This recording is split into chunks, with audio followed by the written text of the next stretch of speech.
Assalamualaikum warahmatullahi wabarakatuh. Selamat datang di Cerita dari Selatan. Apa kabar? Semoga kalian semua selalu dalam keadaan sehat dan bahagia. Sebelum lanjut, jangan lupa dukung kami dengan klik tombol subscribe dan komen hadir untuk absennya.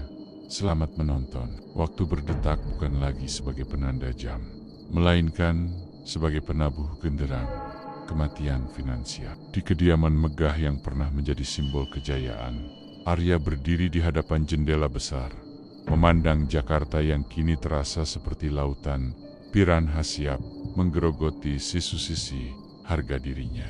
Apartemen penthouse di lantai ke-40. Itu dengan desain interior marmer, Carrera yang dingin dan jendela setinggi langit, seharusnya memancarkan kesuksesan abadi. Kini, tempat itu hanya memantulkan kekosongan. Udara di ruang tamu terasa tebal dan pengap. Meskipun pendingin ruangan bersuara mendesis keras. Ruangan itu diselimuti keheningan yang menyesakkan. Hanya terganggu oleh bunyi notifikasi surel yang masuk ke ponsel Arya. Setiap notifikasi membawa kabar buruk yang serupa. Jatuh tempo, somasi, dan ancaman penyitaan. Arya yang biasanya mengenakan setelan bisnis mahal yang dijahit tangan, hari ini hanya mengenakan kaos oblong yang lecek dan celana training. Kumis tipis yang selalu rapi, kini tak terurus. Mata yang dulu tajam dan penuh perhitungan, kini memancarkan keputusasaan yang dingin dan menakutkan. Sosok pengusaha ambisius itu telah lama pergi, digantikan oleh bayangan seorang pria yang jiwanya terkoyak. Kerugian investasi properti di Bali dan proyek batubara yang mendadak gagal telah menyeretnya dari puncak kekayaan menuju jurang kehinaan dalam waktu kurang dari 6 bulan. Pria itu meremas amplop tebal berwarna coklat yang baru saja diantarkan kurir. Matanya menyapu deretan kata-kata legal yang kejam. Surat peringatan terakhir, bank akan mengambil alih aset utamanya, perusahaan konsultan yang merupakan warisan satu-satunya dari almarhum ayahnya. Tangannya gemetar hebat, bukan karena takut kehilangan uang, tetapi karena takut kehilangan satu-satunya alasan mengapa dirinya masih dianggap berharga oleh dunia. Tiba-tiba, sebuah suara lembut memecah keheningan. Ayah, Risa, putri tunggalnya yang berusia 6 tahun, muncul dari balik pintu, mengenakan piyama bergambar kelinci, membawa boneka kesayangannya. Gadis kecil itu menatap sang ayah dengan bingung. Risa tidak mengerti mengapa suasana rumah mendadak dingin dan mengapa sang ayah jarang tersenyum seperti dulu. Kebahagiaan Kanikanoknia tak ternoda oleh krisis finansial yang melanda. Arya segera menyembunyikan surat itu di belakang punggung. Dipaksanya sebuah senyum yang terasa kaku dan asing di wajahnya. Iya sayang, ada apa? Kenapa ayah selalu di situ? Risa menunjuk ke jendela. Ayah tidak mau ajak aku ke kolam renang lagi. Kolam renang. Sebulan lalu, penthouse ini masih dilengkapi dengan kolam renang pribadi di balkon. Kolam itu sudah dikosongkan, ditutupi terpal. Itu adalah salah satu dari banyak aset yang dijual atau disita secara diam-diam. Kolamnya sedang diperbaiki, Nak. Sebentar lagi. Ya, jawab Arya. Suaranya tercekat. Berbohong kepada putrinya terasa seperti pengkhianatan paling menyakitkan. Ditatapnya wajah polos itu, wajah yang harusnya ia jamin kebahagiaannya. Risa mengangguk polos. Cepat sembuh. Ya, kolamnya. Gadis kecil itu lalu berlari kembali ke kamarnya, meninggalkan Arya yang merasa dadanya tertindih beban seberat pegunungan. Demi Risa dan Maya, sang istri, dirinya harus melakukan sesuatu. Perdebatan malam dan keheningan Maya malam tiba, membawa serta dinginnya tekad. Maya, istri Arya, keluar dari kamar mandi. Rambutnya tergulung handuk, wajah cantiknya tampak lelah, dihiasi lingkaran hitam tipis di bawah mata. Wanita itu tidak lagi bertanya tentang keuangan. Kebisuannya jauh lebih menyakitkan daripada 1000 makian. Kebisuan Maya adalah pengakuan bahwa dia sudah kehilangan kepercayaan. Aku sudah mencari cara lain, kata Arya. Memecah kebisuan makan malam mereka yang terasa seperti upacara kematian. Hanya ada suara denting sendok dan piring yang disajikan di meja makan yang terlalu besar untuk mereka berdua. Maya meletakkan sendoknya, menatap suaminya lurus-lurus. Cara apa, Arya? Sudah berapa kali kau bilang cara lain? Kau sudah menjual semua saham. Kau sudah menggadaikan cincin kawinku. Kau bahkan sudah menjual lukisan kakek. Apalagi yang tersisa? Napas Arya memburu. Ia benci dihakimi, apalagi oleh wanita yang seharusnya mendukungnya. Namun, Maya benar. Semua jalan sudah tertutup. Ada yang memberitahuku tentang jalan pintas, bisik Arya. Nyaris tak terdengar. Suara itu terdengar asing di telinganya sendiri. Alis Maya terangkat. Raut wajahnya kini bukan lagi kecewa, melainkan ketakutan. Jalan pintas, apa maksudmu? Pinjaman rentenir lagi? Atau main kotor? Arya menggeleng. Disentuhnya tangan Maya di atas meja. Tangan wanita itu dingin. Ini bukan bisnis, Maya. Ini spiritual. Maya tertawa. Tawa yang kering dan hampa. Spiritual. Arya, kau ini insinyur. Lulusan terbaik. CEO termuda. Sejak kapan kau percaya tahayul? Ketika logika dan kerja keras tidak lagi berfungsi. Arya membentak. Suaranya bergema. Dia segera menyesali suaranya yang tinggi. Dengar, aku bertemu dengan Pak Jatmiko. Kau ingat, dia yang dulu hampir bangkrut? Sekarang dia kembali jadi raja real estate dalam 2 tahun. Dia tidak mau bicara banyak, tapi dia memberitahuku satu nama tempat. Maya menatap suaminya dengan tatapan yang semakin gelap. Nama tempat apa? Gunung Kawi, jawab Arya. Nama itu terasa berat, seperti logam berkarat yang tiba-tiba muncul di lidahnya. Maya menarik tangannya. Wanita itu menutup wajahnya dengan kedua tangan. Bahunya terguncang. Oh, tidak, Arya. Jangan. Itu pesugihan. To tumble. Kita masih punya Risa. Kita masih bisa menjual rumah ini. Kita bisa pindah ke rumah kontrakan kecil. Kita bisa mulai lagi dari nol. Aku tidak keberatan miskin. Aku hanya keberatan kehilanganmu. Atau kehilangan Risa. Arya berdiri. Dia berjalan mondar-mondir di ruangan itu. Rasa malu dan amarah bersaing memperebuti hatinya. Mulai dari nol. Kau pikir semudah itu? Kita berutang lebih dari 20 miliar. Kalau kita jual semua yang tersisa, kita hanya bisa membayar bunganya. Bukan pokoknya. Aku harus melindungi nama ayahku, nama perusahaanku. Aku harus mengembalikan semua yang sudah kuambil darimu dan Risa. Ditangkapnya kedua bahu Maya. Aku tidak akan kehilangan siapapun. Aku hanya akan meminta keberuntungan, kekuatan, pembalikan keadaan. Aku akan berhati-hati. Aku tidak akan sampai ke tahap tumbal. Dusta itu terdengar meyakinkan di telinga Maya, tetapi tidak di telinga Arya sendiri. Jauh di dalam lubuk hatinya, dia tahu di tempat seperti itu tidak ada yang namanya gratis. Maya hanya bisa menangis dalam diam. Wanita itu tahu bahwa harga diri Arya, ambisi yang telah menghancurkannya, kini telah membutakannya dari bahaya yang jauh lebih besar daripada sekadar kebangkrutan.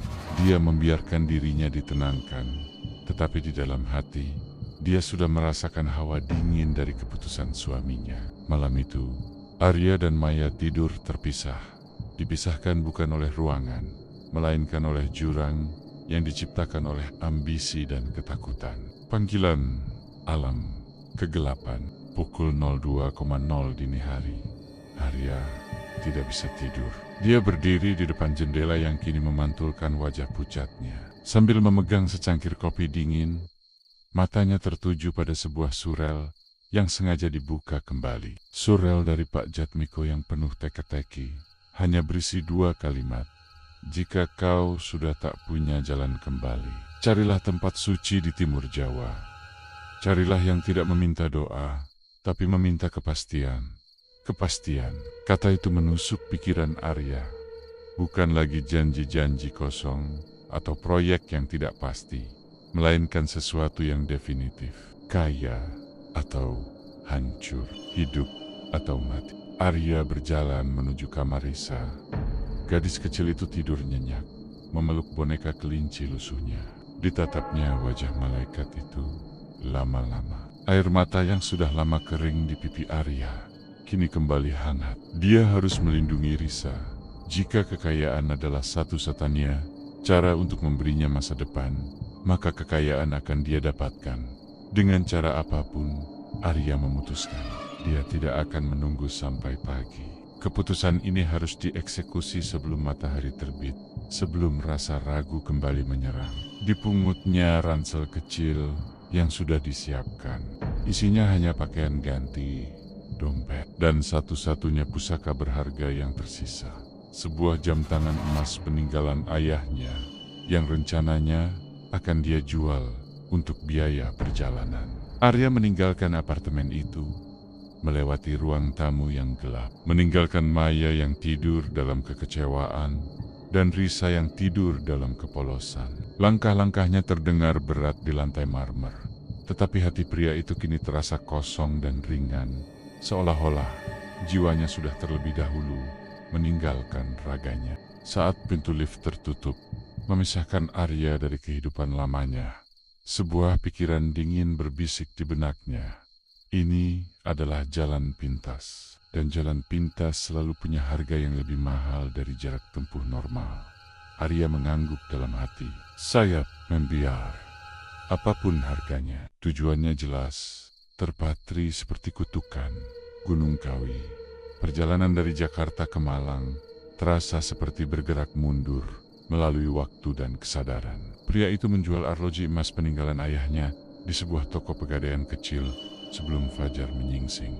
Uang hasil penjualan itu cukup untuk tiket kereta kelas ekonomi dan beberapa bekal. Arya, yang seumur hidupnya selalu bepergian dengan pesawat eksekutif, kini harus berdesak-desokan di gerbong kereta yang panas, pengap, dan berbau asap rokok serta keringat. Saat kereta meninggalkan hiruk-pikuk metropolitan, Arya mencoba memejamkan mata. Namun, setiap kali melakukannya, wajah Maya yang terluka dan senyum polos Risa muncul, disusul oleh deretan angka kerugian yang kejam. Kesadaran bahwa dirinya sedang menuju ke tempat yang menjanjikan kekayaan instan dengan imbalan jiwa, membuat tubuhnya merinding. Namun, rasa putus asa yang dalam telah menumpulkan semua naluri bertahan hidupnya. Bagi sang suami, ini bukan lagi tentang kemewahan. Ini adalah operasi penyelamatan martabat dan masa depan anak istrinya. Terlepas dari betapa gelapnya sumber penyelamatan itu, ditemani kantuk yang menusuk dan kebisingan rel, pria itu menghabiskan waktu 20 jam dalam perjalanan yang terasa tak berujung. Setiap stasiun yang dilewati, setiap wajah baru yang naik, hanya menegaskan seberapa jauh dirinya telah jatuh. Arya, sang mantan raja bisnis, kini hanyalah salah satu dari ribuan penumpang yang mencari peruntungan. Hanya saja, peruntungan yang dicari ini melibatkan entitas gaib, bukan peluang pasar. Tiba di kaki gunung, setelah tiba di Malang, Arya melanjutkan perjalanan dengan menyewa sepeda motor dari seorang pemuda setempat. Udara dingin pegunungan seketika menusuk tulang, menggantikan kelembaban Jakarta yang lengket. Pemandangan berubah drastis dari beton dan kaca menjadi teras sering hijau dan punggung bukit yang diselimuti kabut tipis. Saat tiba di Wonosari, desa di kaki Gunung Kawi, suasana terasa berbeda. Tidak seperti kawasan wisata gunung lainnya.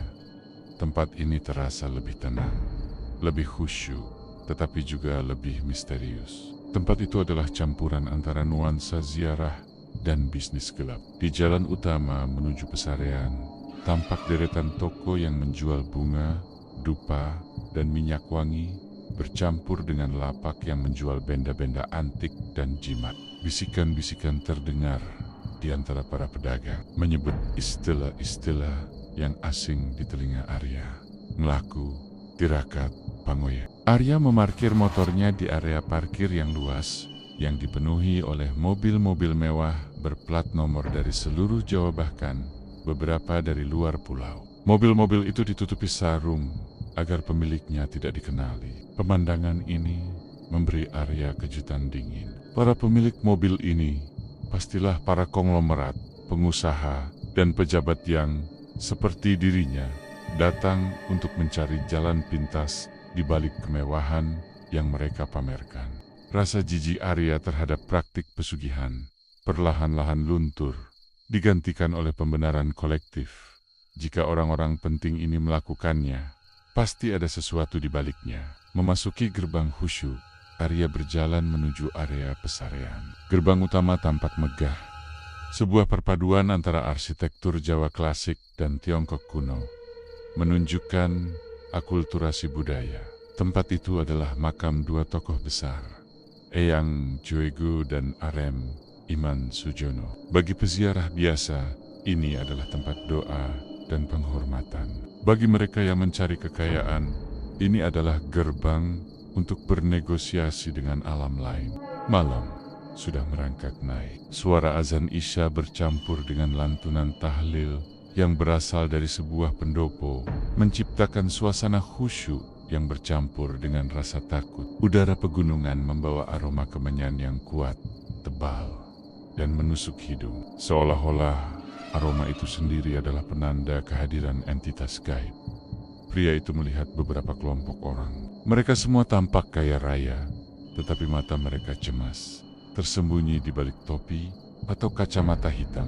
Bahkan di malam hari, di antara mereka, Arya melihat seorang wanita parubaya yang terus-menerus memegang tas bermerek mahal dengan ketakutan, dan seorang pria muda dengan jas yang rapi yang terus bertelepon dengan suara pelan, seperti membujuk seseorang yang tidak terlihat.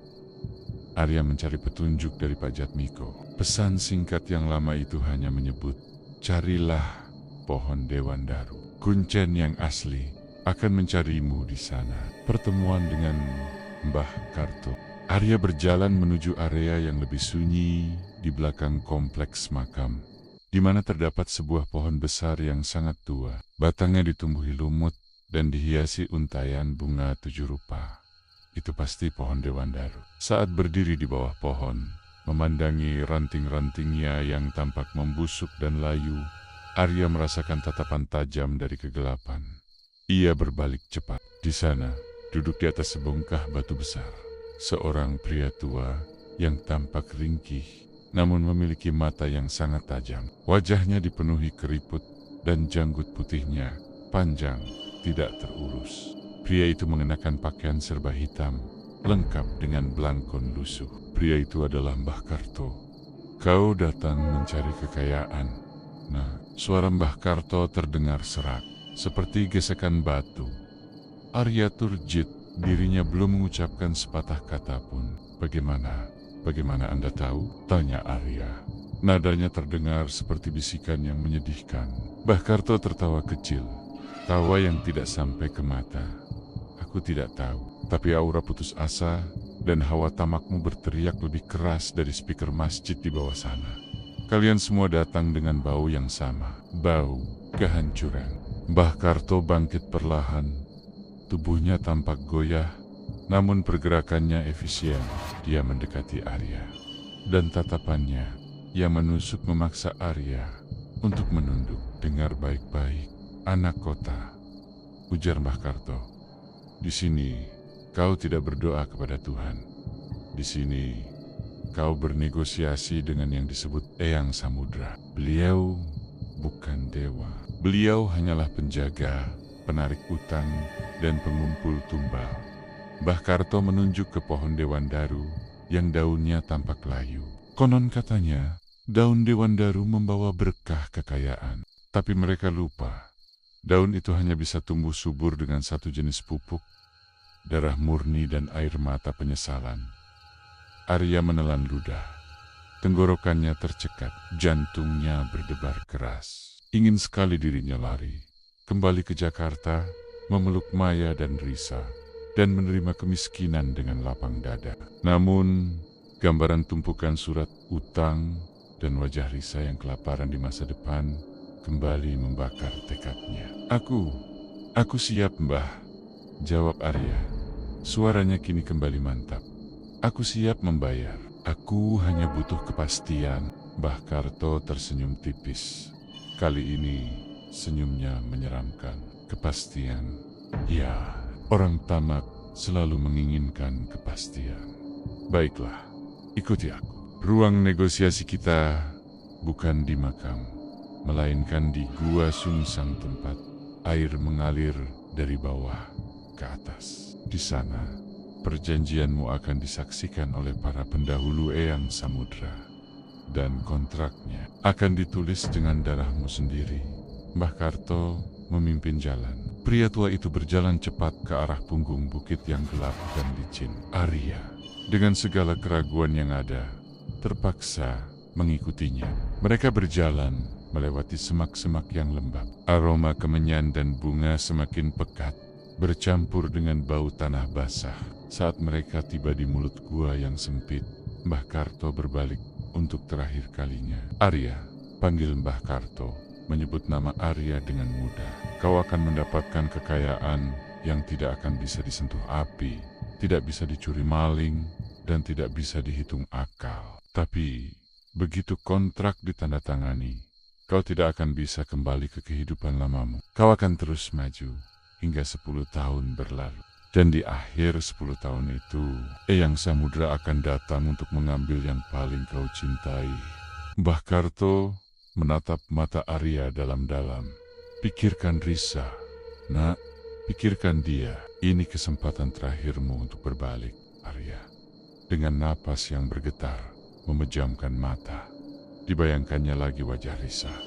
10 tahun? 10 tahun sudah cukup bagiku untuk mengamankan masa depan Risa dan Maya selamanya. Aku masuk, Mbah, kata Arya, mendorong dirinya melewati ambang batas kegelapan. Kata-kata itu diucapkan dengan desahan berat, janji bunuh diri spiritual yang tak terhindarkan.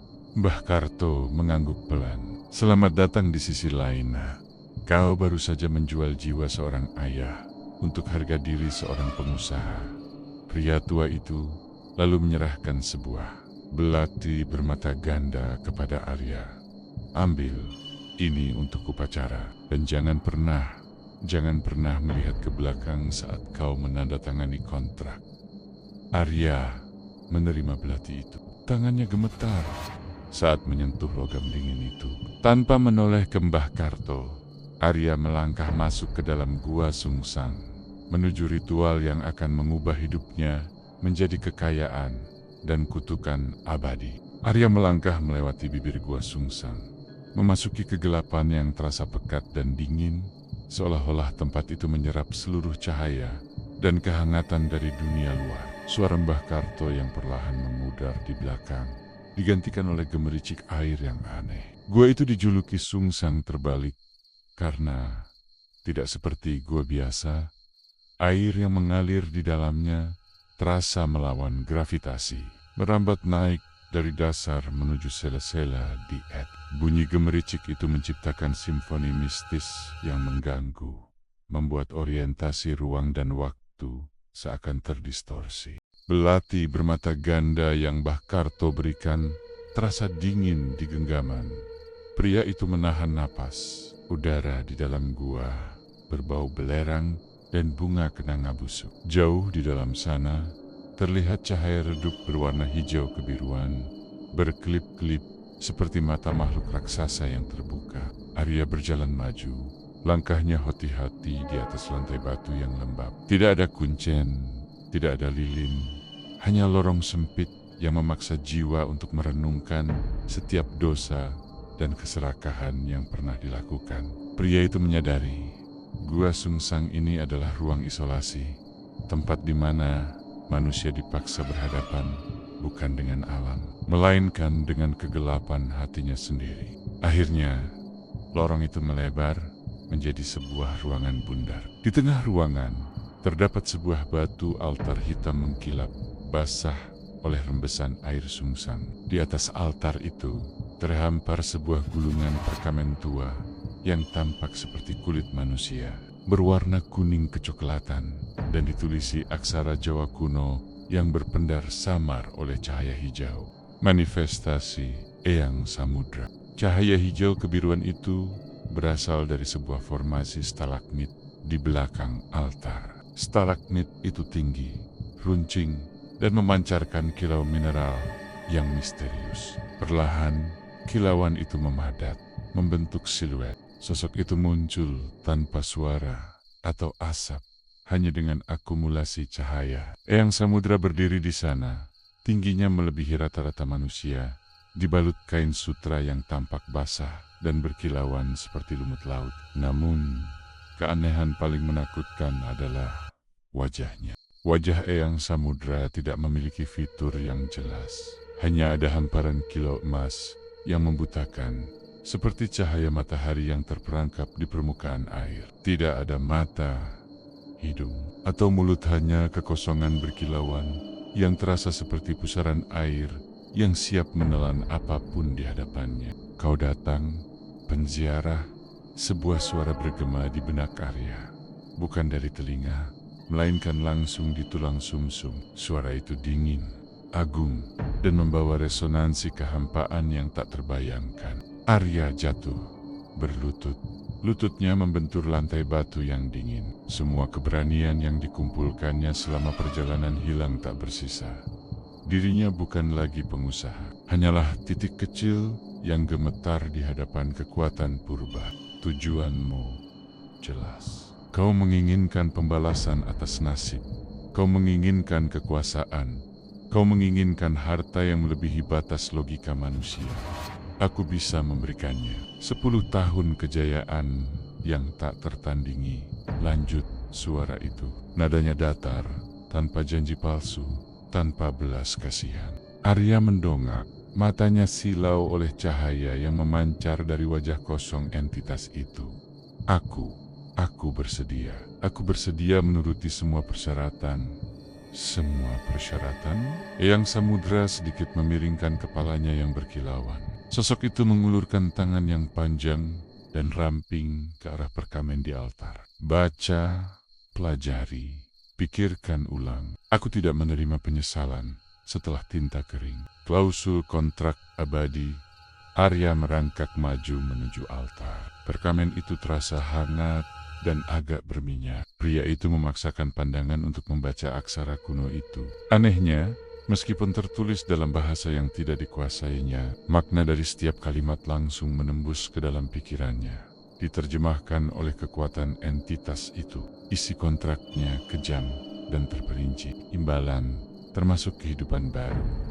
Kekayaan material yang tak terhingga selama 10 tahun penuh. Dengan janji bisnis yang meroket, koneksi yang tak terhancurkan, dan kekuatan politik yang luar biasa. Keterikatan batasan kekayaan. Kekayaan itu tidak boleh dipindahkan dari Pulau Jawa.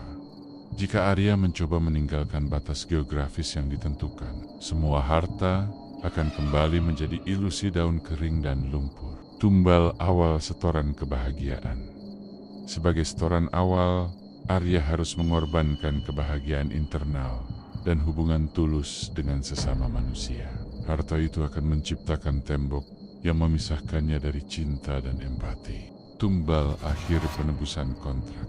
Pada hari terakhir, di tahun ke-10, Eyang Samudra akan datang untuk menuntut nyawa dari darah daging Arya yang paling ia cintai. Tumbal ini tidak bisa digantikan atau ditawar. Arya membaca klausul terakhir itu berulang kali. Darah daging yang paling ia cintai, itu jelas Risa. Gadis kecil yang tidurnya tadi malam, dirinya tinggalkan demi ambisi gila ini. Ketakutan mencekik pria itu, menguasai seluruh indera. Air mata menggenang di sudut mata. Tidak, aku tidak bisa, bisiknya. Suaranya parau, ilusi dan tekanan sang entitas. Tiba-tiba, gue itu terasa lebih sempit. Udara menekan. Kilauan dari Eyang Samudra memudar sejenak. Dan di tempatnya, Arya melihat sebuah adegan. Dirinya melihat Maya, istrinya, menangis di depan sebuah gubuk reyot memahan-mohan makanan untuk Risa yang kurus kering. Kemudian, adegan berubah. Risa, putri tercinta, dibuli, dicemooh, dan dipaksa bekerja keras untuk menafkahi keluarganya, matanya kehilangan binar keceriaan. Ini adalah takdir aslimu, Arya. Kehancuran total, kemiskinan abadi, dan kesengsaraan anak istrimu. Aku hanya memberimu kesempatan untuk mengubah 10 tahun nasib ini. 10 tahun keemasan yang akan menjamin kehidupan nyaman Maya dan Risa setelah kontrak terpenuhi, kata Eyang Samudra. Nadanya persuasif namun menakutkan. Setelah 10 tahun, mereka akan tetap menderita tanpaku, tanpa Risa, balas Arya, mencoba mencari celah. Kekayaan yang tersisa setelah tumbal adalah milik mereka. Takdir Risa sebagai tumbal akan memastikan harta itu aman dan murni bagi Maya. Itu adalah harga dari keabadian material yang kau dapatkan. Keputusan di tanganmu, ujar Eyang Samudra, menantang. Arya, si pengusaha, kembali mengambil alih kendali. 10 tahun. 10 tahun untuk membangun kekaisaran yang begitu kuat, sehingga Maya akan aman selamanya. Sebuah logika dingin menghantamnya. Bukankah lebih baik Risa hidup bahagia selama 10 tahun penuh kemewahan daripada menderita kemiskinan selama seumur hidupnya? Logika itu adalah racun, tetapi Arya menelannya. Menandatangani dengan darah, pria itu menarik napas dalam-dalam. Semua keraguan akhirnya terkubur di bawah lapisan tebal ambisi dan keputusasaan. Aku terima, ucap Arya. Suaranya kini kembali tegas, tetapi hampa dari emosi. Eyang Samudra mengangguk sempurna. Tanda tangani dengan darah dan jiwa. Jangan pernah melihat ke belakang. Arya mengambil belati bermata ganda yang diberikan Mbah Karto. Dipegangnya bilah belati itu bukan pada gagangnya. Ditorehkannya ujungnya ke telapak tangannya sendiri. Darah segar seketika mengalir deras, membasahi batu altar. Rasa sakit fisik itu tidak sebanding dengan rasa sakit spiritual yang dirasakannya. Dengan jari berlumuran darah, Arya menandatangani namanya di bawah aksara kuno di perkamen itu. Begitu namanya selesai ditulis, gulungan perkamen itu menyala dengan api hijau. Lalu langsung terhisap masuk ke dalam batu altar yang berlumuran darah. Seolah-olah altar itu adalah makhluk hidup. Saat api menghilang, gua itu menjadi gelap gulita. Tidak ada lagi cahaya hijau. Tidak ada lagi gemericik air, sungsang. Keheningan total. Arya mencoba berdiri. Tangannya yang berdarah berpegangan pada dinding gua. Tiba-tiba, dia merasakan sensasi aneh. Bukan kesakitan, melainkan kekuatan yang merayap masuk ke dalam tubuhnya, mengisi setiap pembuluh darahnya dengan energi dingin yang memabukkan.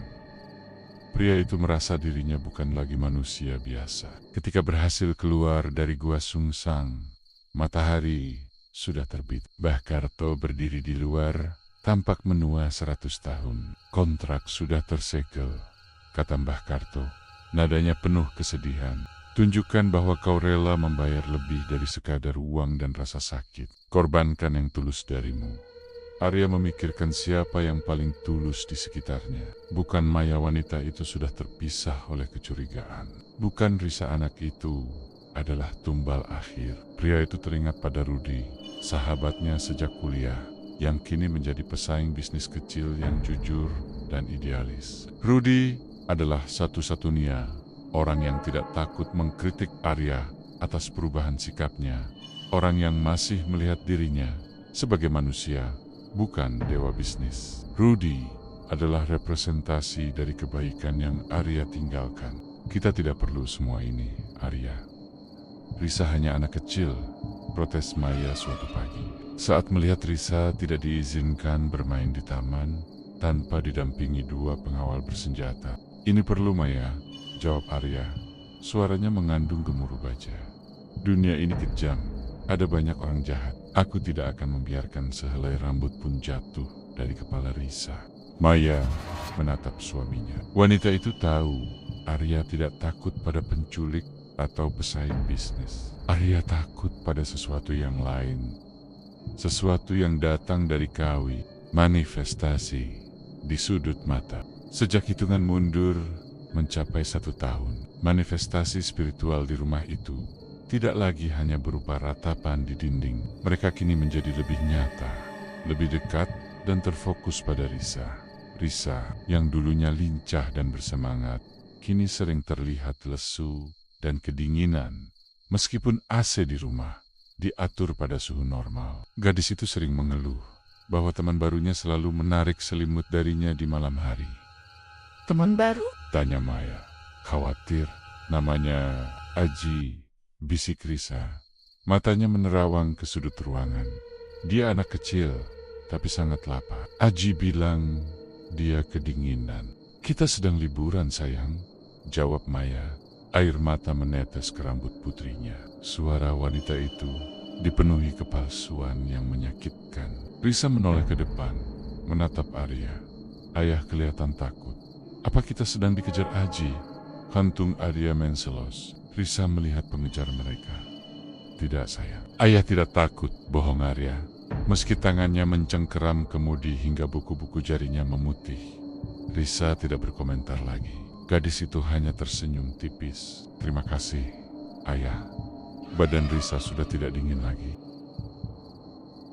Kata-kata itu alih-alih melegakan, justru menusuk Arya. Tidak dingin lagi. Itu berarti Eyang Samudra telah mengambil alih tubuh Risa sepenuhnya, menetralkan Gealiogala fisik agar proses penarikan jiwa berjalan mulus.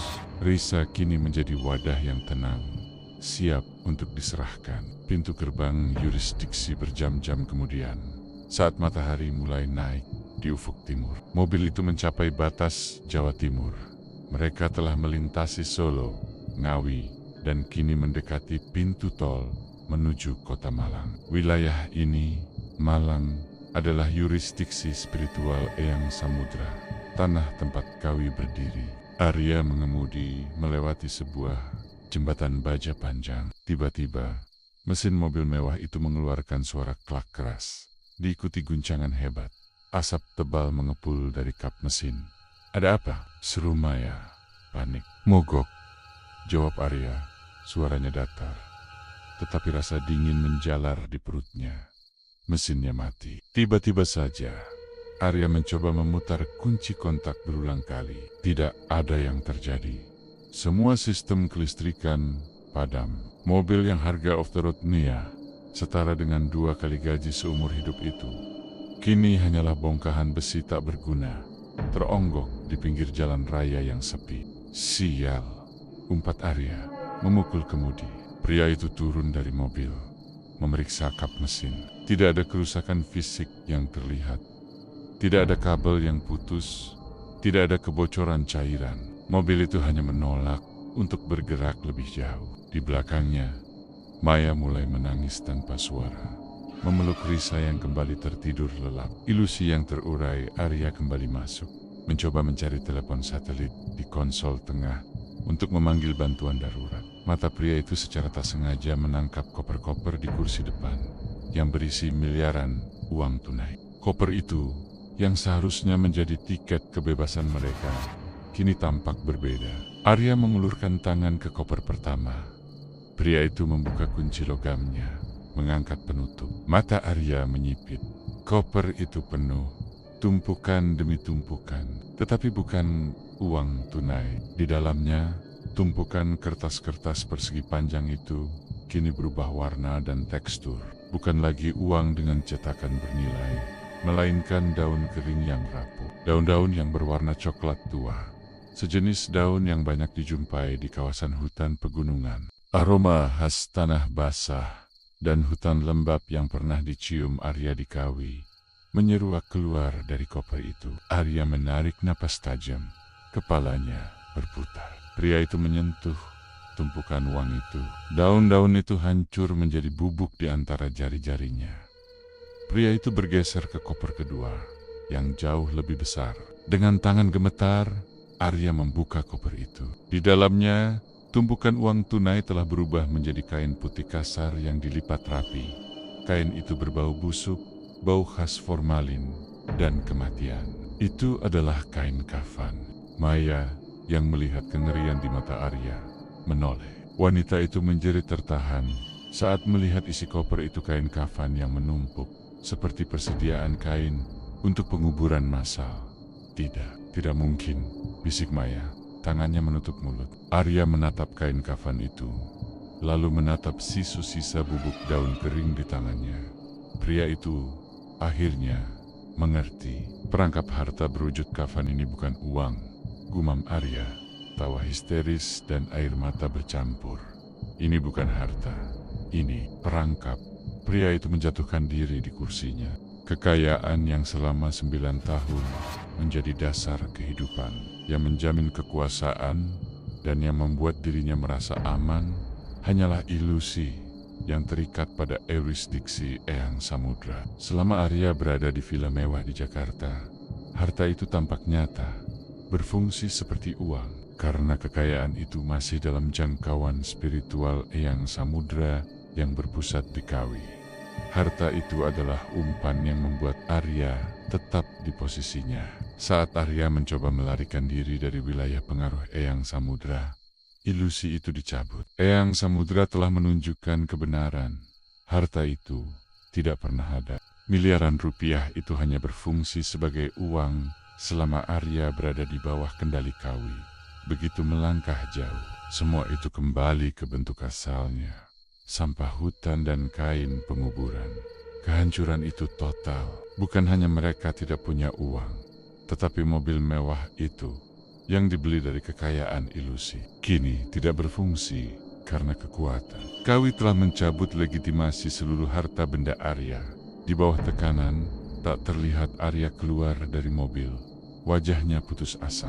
Pria itu menarik napas dalam-dalam. Udara di sekitarnya terasa lebih dingin, lebih tipis, meskipun matahari sudah tinggi. Arya jauh di timur, di balik hamparan hijau perbukitan, terlihat siluet kabur pegunungan Gunung Kawi. Arya merasakan dorongan fisik, seperti tangan raksasa yang menekan punggungnya, memaksanya bergerak ke timur. Bukan ancaman, bukan bisikan, melainkan kekuatan fisik yang tak terlihat. Pria itu mencoba berjalan ke arah barat, menjauhi Kawi. Kakinya terasa berat, seolah berjalan di air. Setiap langkah ke barat membutuhkan upaya Herculean. Namun, ketika berbalik dan mengambil langkah ke timur, langkah-langkah itu terasa ringan. Mudah, seperti didorong oleh angin puyuh. Maya teriaki, Arya, kita tidak bisa pergi. Harta ini menjebak kita. Kita harus kembali ke Kawi. Maya turun dari mobil, tubuh Risa yang lunglai dalam gendongannya. Wanita itu melihat 2 koper berisi kafan di kursi depan, melihat mobil yang mati, dan melihat kehancuran di mata Arya. Maya tidak lagi terkejut. Dirinya kini hanya merasa lelah. Aku tidak peduli kemana kita pergi, Arya, kata Maya. Suaranya kelelahan dan sunyi. Aku hanya ingin ini berakhir. Jika Kawi adalah satu-satunya tempat Risa akan mati, mari kita ke sana. Setidaknya, aku tidak harus melihatmu gila di perjalanan. Keputusan terakhir sang penziarah. Arya melihat Risa. Wajah gadis itu benar-benar damai. Tersenyum lemah dalam tidurnya. Eyang Samudra sedang melakukan pekerjaan yang rapi, menenangkan tumbal terakhir. Waktu mereka habis, Arya menutup pintu mobil, meninggalkan harta ilusi itu. Pria itu mengambil ransel kecil berisi air minum dan obat-obatan darurat Risa. Pria itu menyadari perjalanan ini harus dilanjutkan dengan berjalan kaki. Arya membimbing Maya. Keduanya mulai berjalan di pinggir jalan tol yang sepi, menapaki jalur darurat. Tubuh mereka kini terdesak ke timur oleh tekanan tak terlihat yang datang dari Kawi. Mereka telah meninggalkan kemewahan, tetapi mereka tidak bisa meninggalkan kontrak. Arya, sang penziarah harta, kini telah kehilangan semua hartanya dan dipaksa kembali ke sumber kutukan untuk memenuhi janji kematian. Perjalanan ini bukanlah pelarian, melainkan ziarah wajib yang berdarah. Arya melihat ke belakang sebentar, ke arah mobil yang mogok, ke arah koper-koper kafan. Pria itu menggertakkan gigi. Kini, tidak ada yang tersisa untuk dibayar. selain satu hal yang paling dicintainya. Pria itu harus menggunakan sisa waktu perjalanan ini untuk merencanakan pengorbanan terakhir yang akan mematahkan rantai kutukan selamanya. Perang telah dimulai, dan medan perangnya adalah Gunung Kawi. Perjalanan dari jalan raya menuju kaki Gunung Kawi adalah mimpi buruk yang diatur dengan presisi gaib. Setelah meninggalkan mobil mewah yang kini hanya bangkai tak berharga, Arya dan Maya berjalan tertatih-tatih, didorong oleh kekuatan tak terlihat dari timur. Mereka berjalan di bawah terik matahari pagi yang menyengat, lalu menembus dinginnya malam. Arya berjalan di depan, menyeret ransel berisi obat-obatan Risa dan beberapa botol air mineral. Langkahnya kini tidak didominasi oleh keangkuhan seorang Sijo, melainkan oleh kebulatan tekad seorang ayah yang gagal. Di belakangnya, Maya membawa Risa, yang semakin lama semakin terasa ringan, seolah hanya membawa kulit dan tulang. Maya tidak berbicara lagi. Wanita itu telah memasuki kondisi katatonia emosional, hanya bergerak karena dorongan naluriah untuk melindungi tubuh putrinya.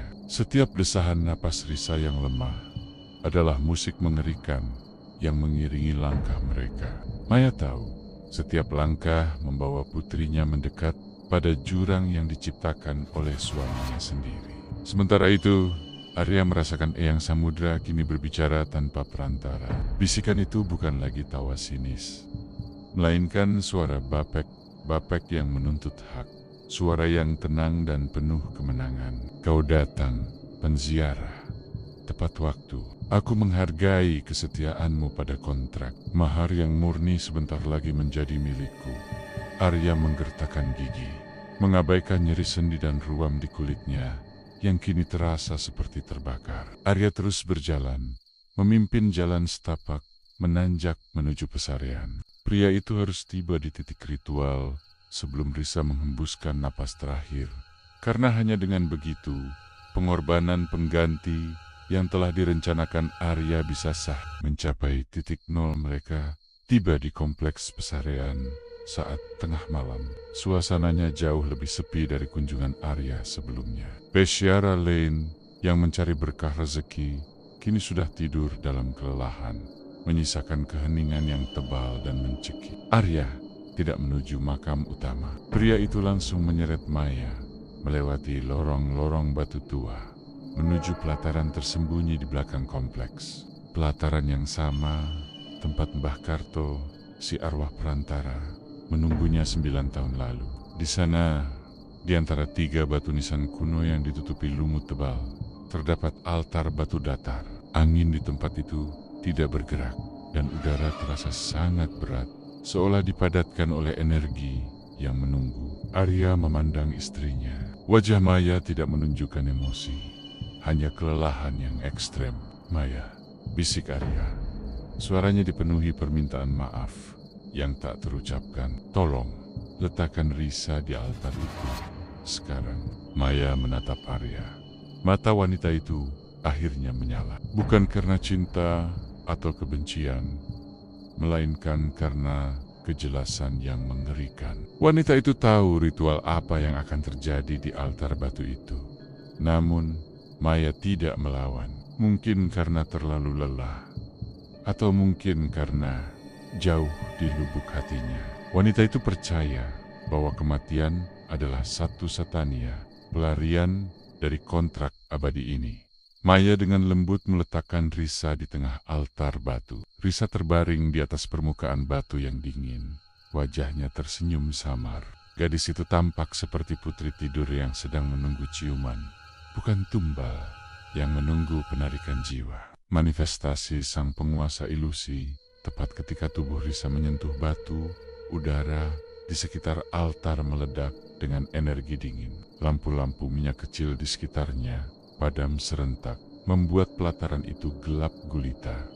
Hanya cahaya bulan yang somar-samar menyinari. Dari arah nisan tertua, muncul Eyang Samudra. Entitas itu kini tidak lagi berbentuk sosok berkilauan yang somar-samar seperti pertemuan pertama. Eyang Samudra berdiri tegak, setinggi manusia normal. Tetapi seluruh tubuhnya diselimuti kabut hitam pekat yang berputar hanya menyisakan bentuk siluet. Entitas itu memakai pakaian adat Jawa kuno berwarna hitam legam. Tetapi seluruh bagian leher ke atas hanyalah kekosongan, pusaran kegelapan yang menyerap cahaya. Di tangan gaibnya, entitas itu memegang sebuah tongkat kuno yang ujungnya berkilauan seperti emas cair. Di sekitar Eyang Samudra, Arya melihat bayangan anak lapar yang berkeliaran di rumahnya. Kini tampak lebih jelas, berbentuk puluhan anak kecil kotor yang merangkak. Mata mereka putih dan kosong,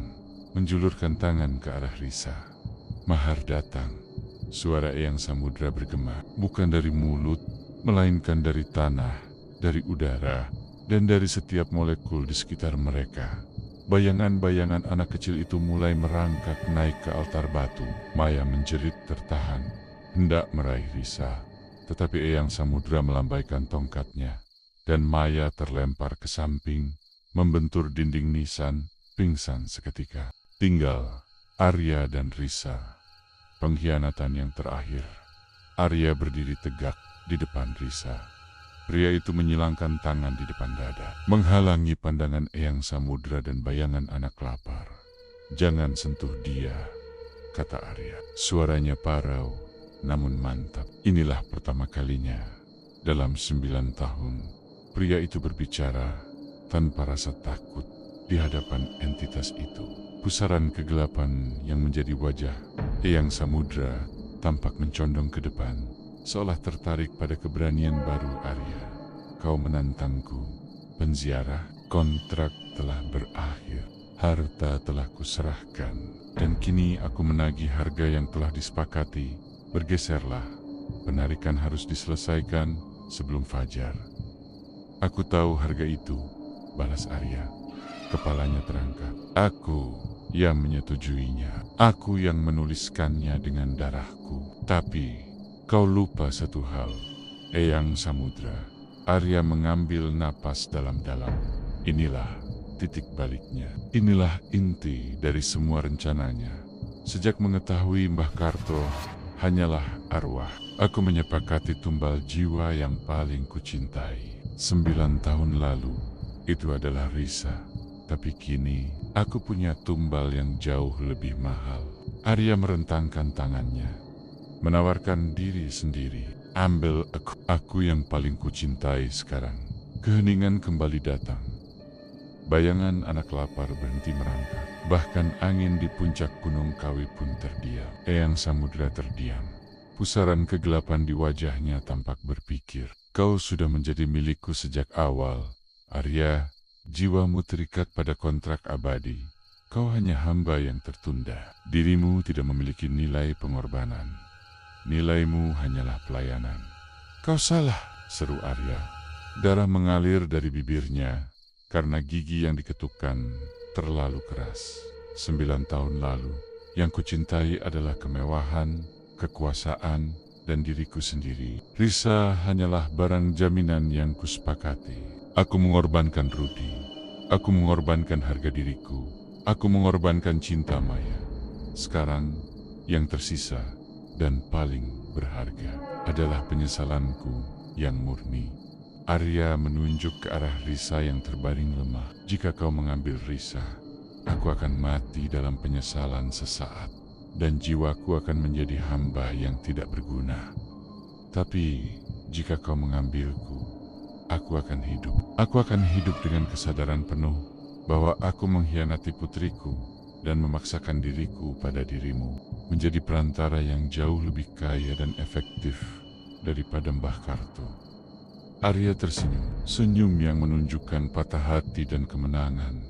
"Aku akan menjadi kurator abadi kekayaan. Aku akan membawa penziarah baru satu persatu, dan aku akan menderita abadi karena aku tahu Risa selamat." Penderitaan abadi yang disadari lebih berharga daripada kematian sesaat seorang anak. "Bukankah penderitaan adalah mahar yang paling enak kau cicipi, Eyang?" Tawaran baru sang kawi. Eyang Samudra tidak menjawab dengan suara. Pusaran kegelapan di wajah entitas itu membesar, berdenyut. Di tangan Eyang Samudra, tongkat emas cair itu bergetar hebat. Arya tahu Eyang Samudra terkejut. Pria itu telah membalikan naskah kontrak. Eyang Samudra selalu berburu tumbal yang tidak berdaya, jiwa yang tidak bersalah. Namun, penderitaan abadi seorang ayah yang dipaksa menjadi budak, dipaksa untuk mengorbankan orang lain demi keselamatan anaknya, adalah komoditas baru yang lebih lezat. Penderitaan abadi adalah mahar yang menarik. Penziarah. Suara Eyang Samudra akhirnya memecah keheningan. Tapi kau telah menipuku. Kau mencoba membatalkan kontrak yang telah kubayar lunas. Tidak ada penipuan, tukas Arya. Pandangannya tidak goyah. Aku menawarkan mahar pengganti dengan nilai yang lebih tinggi. Jiwaku yang terikat pada penderitaan abadi. Sebagai ganti jiwa Risa yang hanya akan memberimu kebahagiaan sesaat. Ambil aku. Biarkan Risa pergi. Lepaskan ikatanmu dari Risa. Eyang Samudra perlahan mengangkat tongkatnya, mengarahkannya ke dahi Arya.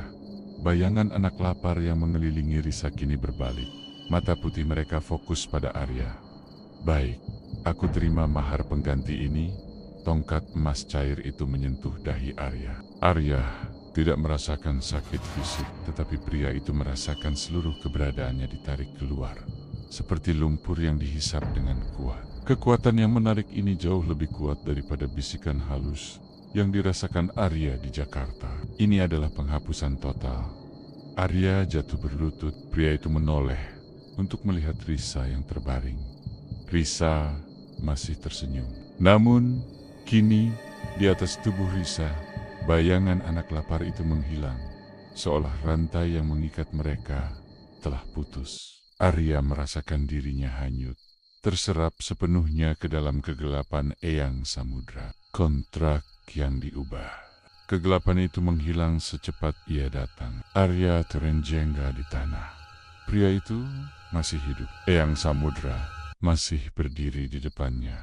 Risa, bisik Arya. Eyang Samudra menoleh ke arah Risa. Entitas itu melambaikan tangannya. Seketika, Risa terbatuk. Dan tubuhnya yang pucat mengeluarkan keringat. Ruang di wajahnya memudar. Dan Risa menggeliat, seolah baru bangun dari tidur panjang. Risa membuka mata, menatap bingung. Ayah, ibu, aku sudah tidak sakit lagi? Tanya Risa. Suaranya kini kembali normal, penuh energi anak kecil yang bingung. Maya terbangun dari pingsannya, melihat Risa yang tiba-tiba sembuh total. Wanita itu merangkak cepat, memeluk Risa erat-erat. Air mata lega yang tulus mengalir dari mata Maya. Arya melihat pemandangan itu, dan rasa sakit di hatinya jauh lebih tajam daripada rasa sakit fisik apapun. Risa selamat. Maya, keluarga kecil itu bersatu, tanpa Arya. Arya berbalik ke Eyang Samudra. Wajahnya kini berseri-seri dalam kepasrahan. Aku menepati janji. Ambil aku sekarang. Biarkan aku mati. Eyang Samudra tertawa. Suara tawa yang bergema seperti gemuruh batu yang bergeser di perut gunung. Mati? Tidak, penziarah. Kau tidak akan mati. Kau tidak akan menikmati kedamaian setelah penderitaan sesaat. Mahar penggantimu terlalu berharga untuk dibuang. Entitas itu mencondongkan pusaran kegelapan di wajahnya ke arah Arya.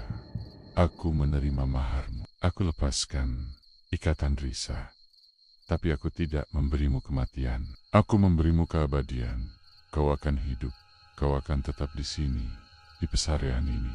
Kau akan menjadi kuncen tumbal abadiku yang baru. Kau akan menggunakan wawasanmu, kekayaan mentalmu, dan penyesalanmu yang tak terbatas untuk membawa penziarah lain ke dalam kontrak yang sama. Kau akan hidup selamanya, melihat bagaimana harta itu menghancurkan orang lain, sambil tahu bahwa kau yang menuntun mereka.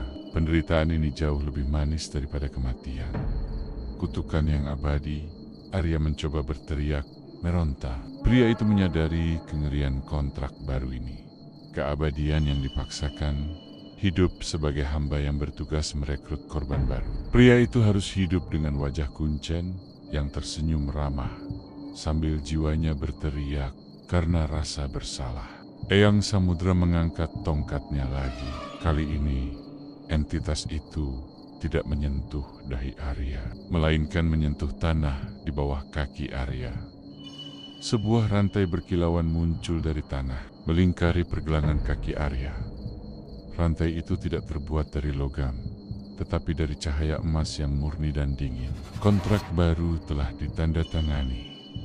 Sekarang, pergilah. Tugas pertama adalah memastikan keluargamu pergi dalam keadaan selamat. Itu adalah hadiah terakhir atas pengorbananmu yang hebat. Rantai itu menghilang, tetapi Arya merasakan bobotnya. Bobot spiritual yang mengikatnya pada pesarian Gunung Kawi selamanya. Arya melihat Maya yang kini menoleh, bingung melihat suaminya yang masih hidup. Tetapi wajahnya kini dingin dan matanya kosong. Arya tahu dia tidak lagi bisa kembali. Maya, panggil Arya. Suaranya serak. Bawa Risa pergi. Jangan pernah kembali ke sini. Aku akan tinggal di sini selamanya. Apa yang kau katakan? Tanya Maya. Air mata menetes lagi. Apa yang kau lakukan? Aku menebusnya. Aku membatalkannya untuk Risa. Pergilah, teriak Arya, mendorong Maya dan Risa menjauh dari altar dengan kekuatan terakhirnya. Maya ragu sejenak, menatap mata suaminya yang kini terlihat seperti mata seorang tahanan yang menerima hukuman mati. Wanita itu memeluk Risa lalu berbalik dan lari menembus kegelapan, meninggalkan Arya. Arya tidak menoleh. Pria itu kembali menghadap Eyang Samudra yang kini memudar kembali ke dalam pusaran kegelapan. Puas dengan mahar terbarunya, Arya mendengarkan suara tawa yang bergema di seluruh Gunung Kawi. Tawa abadi dari sang penguasa ilusi yang telah mendapatkan tumbal abadinya. Arya kini berdiri sendirian di altar batu, di antara tiga nisan tua. Tubuhnya yuta, tetapi jiwanya adalah hamba abadi di tempat yang sama. Tempat dirinya pertama kali menjual segalanya. Keheningan yang tersisa di pelataran batu terasa jauh lebih berat daripada teriakan dan rintihan yang terjadi sebelumnya. Arya berdiri sendirian di antara tiga nisan kuno. Kakinya menjejak tanah tempat jiwanya kini bersemayam abadi. Suara Maya yang berlari menjauh, memeluk Risa, memudar di telan lebatnya hutan kawi.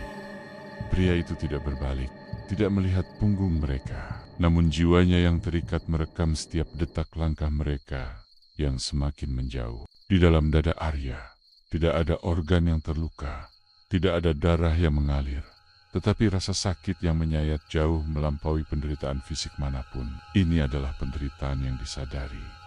Harga dari pengorbanan yang paling cerdas, namun paling kejam. Risa selamat, dan untuk itu Arya harus membayar dengan kebebasan untuk mati. Eyang Samudra telah menghilang, kembali menjadi pusaran kegelapan yang tidur di perut gunung. Tetapi jejaknya tertinggal. Sebuah energi dingin memancar dari tanah, berdenyut pelan, mengingatkan Arya akan rantai emas tak terlihat yang melingkari pergelangan kaki spiritualnya. Pria itu kini adalah tawanan abadi di tempat ini. Arya perlahan berbalik, memandang ke arah jalur setapak yang baru saja dilalui Maya dan Risa.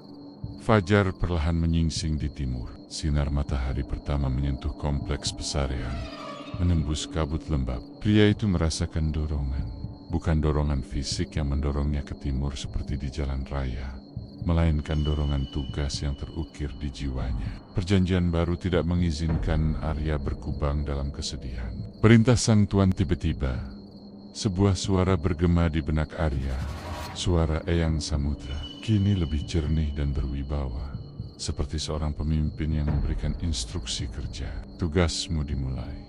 Jaga tubuhmu, rawat tempat ini, dan yang terpenting, siapkan dirimu. Penziarah pertama akan datang dengan matahari terbit. Sambut mereka, berikan harapan, dan tuntun mereka ke titik yang tepat. Jadilah kurator harta yang jujur.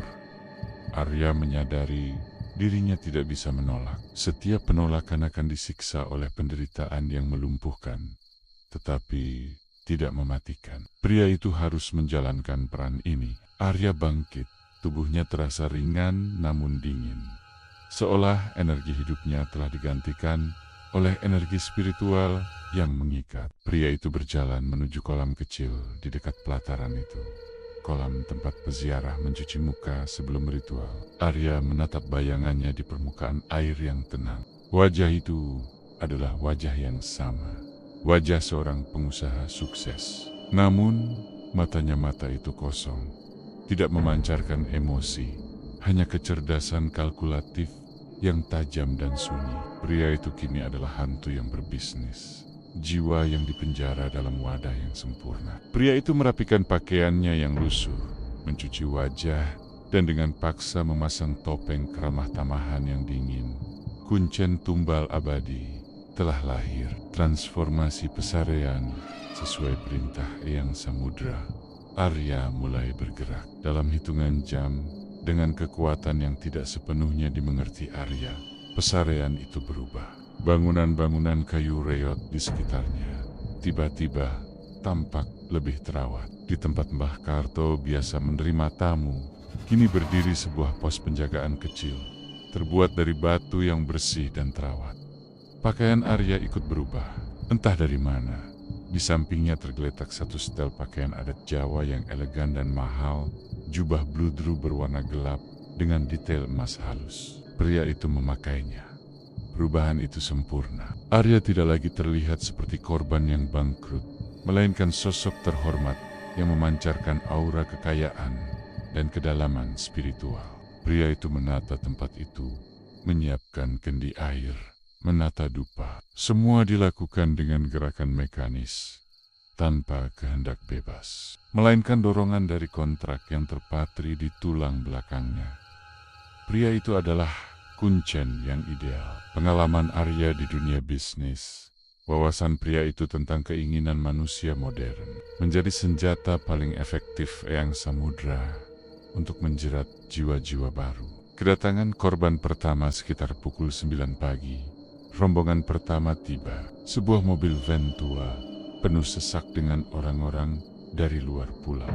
Mereka tampak lelah, mata mereka memancarkan campuran keputusasaan dan harapan buta. Di antara mereka, terlihat seorang pria parubaya bernama Wirawan, seorang pedagang yang mengaku bangkrut karena ditipu mitra bisnisnya. Wajah Wirawan persis seperti wajah Arya 9 tahun lalu, penuh keputusasaan dan kesediaan untuk melakukan apa saja.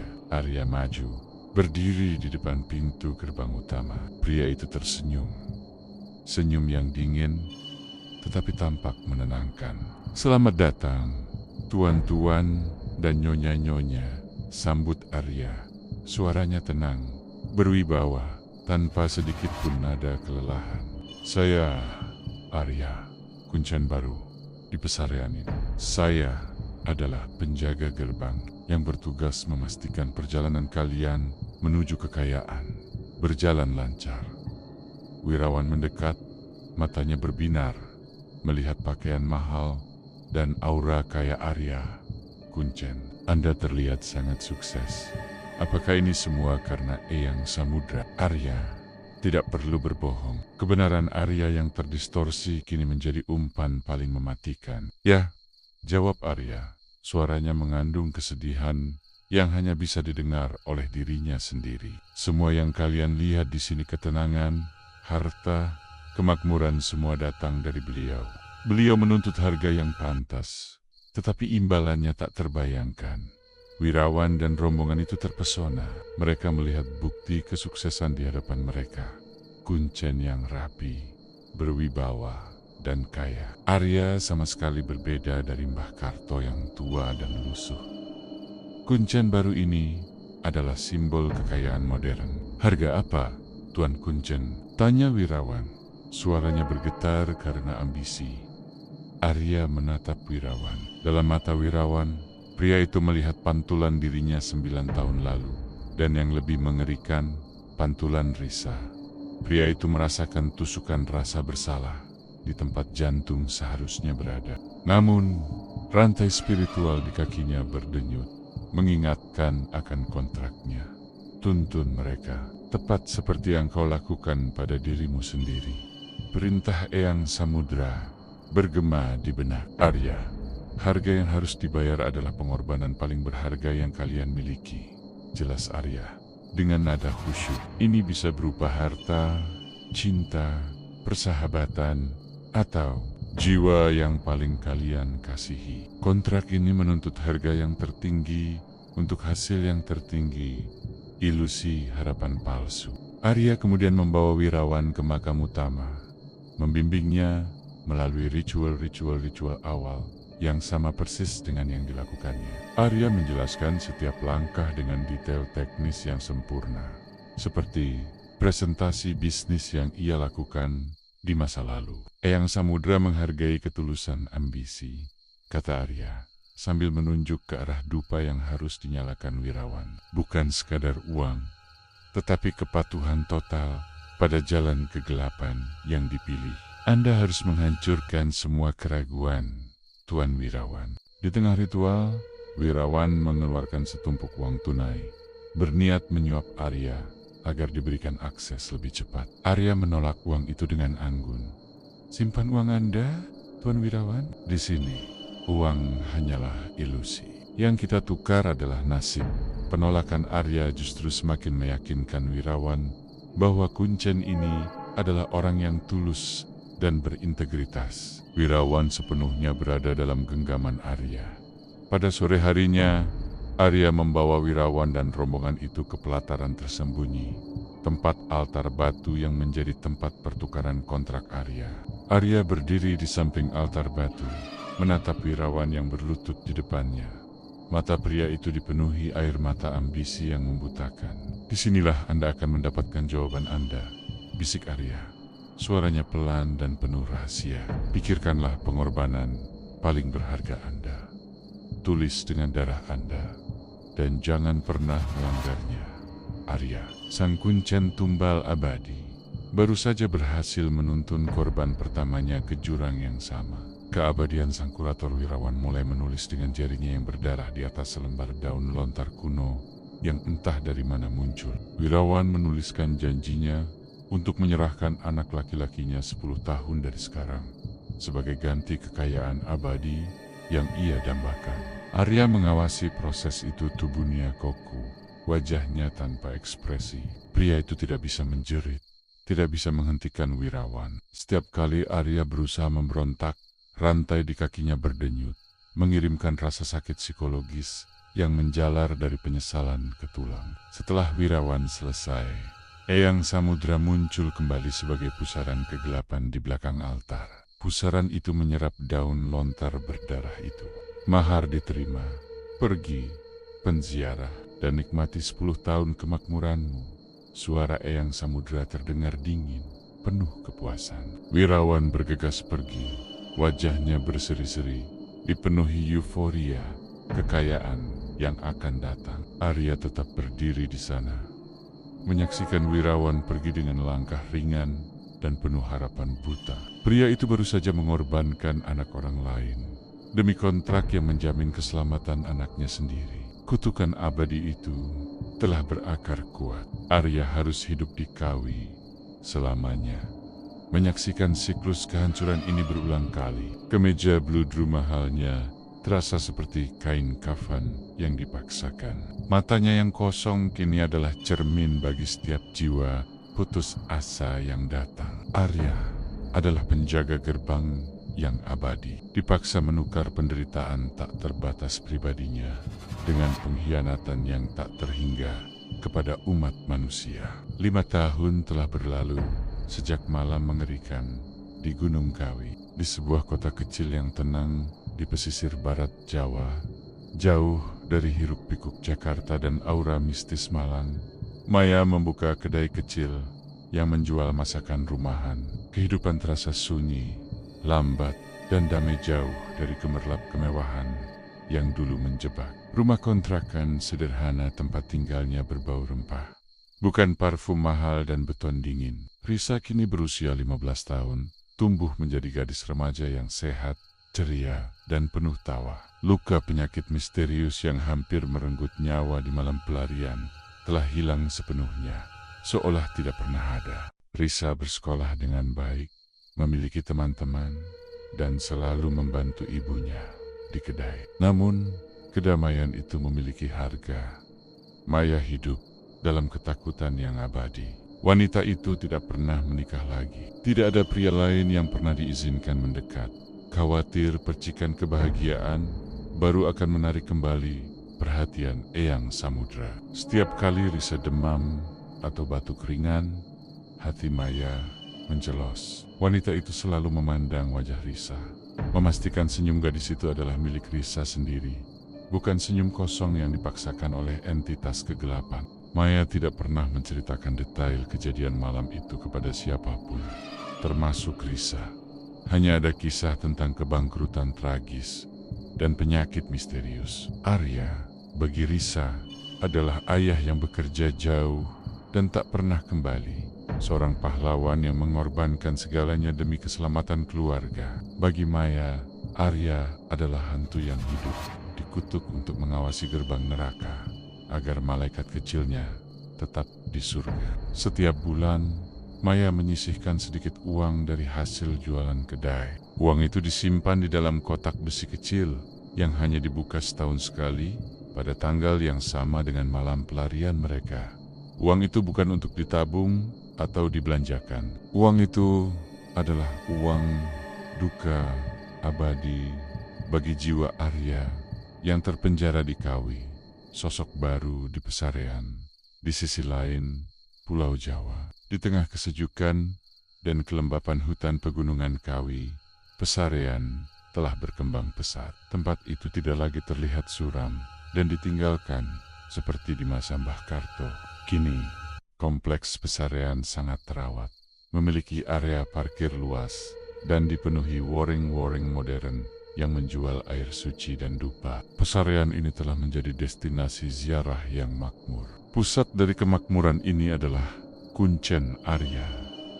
Pria itu kini adalah sosok yang sangat dihormati dan disegani, tidak hanya oleh peziarah, tetapi juga oleh pejabat setempat. Kuncen Arya mengenakan pakaian adat Jawa yang sangat mahal, selalu terbuat dari sutra terbaik, dengan cincin batu akik besar yang melingkari jari-jarinya. Postur tubuhnya tegap, memancarkan aura kekuasaan yang diperoleh dengan cara yang terlarang. Tidak ada yang berani mendekati Arya secara fisik, tetapi setiap orang ingin mendengar wejangan darinya.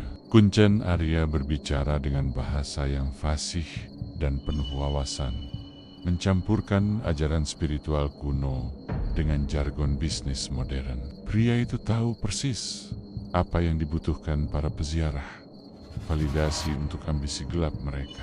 Namun, ada hal aneh tentang Kuncen Arya. Meskipun hidup dalam kemewahan dan dihormati, wajahnya selalu pucat, seolah kehangatan kehidupan telah lama meninggalkannya. Senyumnya senyum Kuncen Arya adalah hal yang paling mencekam. Senyum itu selalu ada, sopan, ramah, tetapi tidak pernah mencapai mata. Mata Kuncen Arya adalah kekosongan. Mata itu melihat, menganalisis, dan mengenali keputusasaan setiap orang yang datang. Tetapi mata itu tidak memancarkan emosi. Tidak ada kesedihan, tidak ada kebahagiaan. Tidak ada cinta, hanya kecerdasan teknis seorang kurator yang menghitung inventaris jiwa-jiwa baru. Pria itu adalah hamba abadi yang sempurna. Eyang Samudra telah mengikatnya pada penderitaan tertinggi. Hidup tanpa cinta dan dipaksa untuk mengkhianati kemanusiaan secara terus-menerus. Siklus yang berulang. Suatu sore yang basah, ketika kabut tebal mulai turun di kaki gunung, sebuah mobil sedan tua yang kusam tiba di gerbang Pesarean. Dari dalam Nia, seorang pria muda turun. Pria itu memakai kemeja kusut, tubuhnya kurus, dan di tangannya tergenggam amplop tebal berisi surat utang yang mematikan. Pria muda itu adalah Doni, seorang pemilik startup yang bangkrut karena salah perhitungan dan kini dikejar debt collector yang kejam. Doni berjalan pincang, kakinya terluka karena frustrasi. Matanya penuh keputusasaan yang sama persis dengan yang dilihat Arya pada Wirawan dan pada dirinya sendiri 10 tahun lalu. Doni berjalan ke pos penjagaan utama. Kuncen Arya sedang duduk di sana, Di kursi ukiran kayu jati yang mewah, menyesap teh melati. Di belakangnya, pesarean tampak megah dan penuh janji. Doni berlutut di depan Kuncen Arya. Air mata menggenang. "Tuan Kuncen," bisik Doni. Suaranya parau karena kelelahan dan ketakutan. "Saya sudah dengar. Saya sudah mencoba semua cara lain. Hanya di sini harapan saya tersisa. Saya butuh kekayaan instan, apapun harganya." Kuncen Arya meletakkan cangkir tehnya. Gerakan itu lambat, disengaja, dan sangat menenangkan. Pria itu tersenyum. Senyum wajah kosong sang kaya yang telah lama menjadi topeng abadi Arya. "Selamat datang, penziarah," sambut Arya. Suaranya dalam dan penuh wibawa. Pria itu menyapu pandangan. Dari sepatu Doni yang berlumur debu hingga mata Doni yang memohon. "Anda telah datang ke tempat yang tepat. Di sini nasib bisa diubah. Tetapi kita harus bernegosiasi dengan harga yang tertinggi." Kuncen Arya mengulurkan tangannya, dan di telapak tangan pria itu, dari udara tipis, muncul selembar daun lontar kuno, persis seperti yang digunakan Wirawan. "Katakan, anak muda, apa yang paling berharga bagi Anda? Apa yang Anda korbankan untuk mendapatkan semua yang Anda inginkan?" Doni menatap daun lontar itu, kemudian menatap wajah Kuncen Arya yang tampak sempurna, kaya, dan penuh otoritas. Doni tidak melihat kutukan, tidak melihat penderitaan. Doni hanya melihat hasil yang didambakan. Doni mengambil daun lontar itu dengan tangan gemetar. Pria muda itu mengeluarkan pisau lipat kecil, menyayat telunjuknya, dan mulai menulis dengan darah. Di dalam jiwa Arya yang terkunci, jeritan rasa bersalah meledak, berputar-putar tanpa batas. Pria itu sedang menyaksikan dirinya sendiri 10 tahun lalu. Dipaksa mengkhianati dirinya sendiri berulang kali. Ini adalah keabadian penderitaan yang ia pilih. Di dunia luar, Kuncen Arya hanya tersenyum dingin. Pria itu adalah Tumbal Kawi, selamanya menjadi kuncen penjaga gerbang, menyambut setiap jiwa baru dengan harapan palsu yang mematikan, demi melindungi satu jiwa, jauh di kota pesisir yang tenang. Kontrak abadi sang penziarah harta telah terwujud. Bukan dengan kematian Arya, melainkan dengan keabadian yang terkutuk.